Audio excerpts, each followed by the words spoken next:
While all this plays out, the Republican-controlled Arizona legislature is looking at changes to election rules. Among them, eliminating thousands from automatically getting mail-in ballots and shortening the time for early voting. ABC 15 investigator Melissa Blasius explains why many experts believe these aren't election protections, rather blatant efforts to disenfranchise some voters. As long as there's been voting in America, there have been efforts by people in power to prevent the other side from casting their ballots.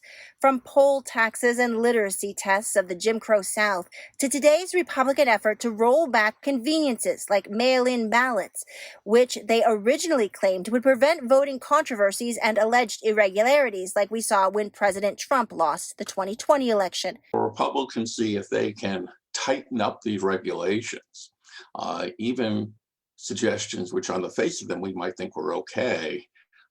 The impact is to make it more difficult for people to show that they're eligible to vote and make it more difficult for them to vote. And that tends to favor Republicans over Democrats. One of the leaders of the Arizona effort, State Representative John Kavanaugh, told CNN point blank, everybody shouldn't be voting, adding, not everybody wants to vote. And if somebody is uninterested in voting, that probably means that they're totally uninformed on the issues, Kavanaugh also said. Quantity is important, but we have to look at the quality of votes as well. Everybody who is of a certain age is entitled to vote in this country and a U.S. citizen. That is the baseline.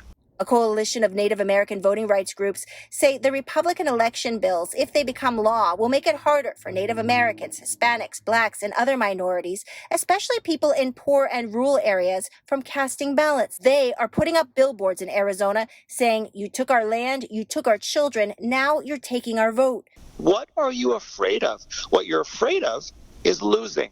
You're afraid of losing. Some political scholars say Republicans are afraid of losing future elections because of the changing demographics of America. The United States is becoming less Caucasian over time. Our population is more diverse, and that means that we have to appeal to a much broader spectrum of voters who have very different interests.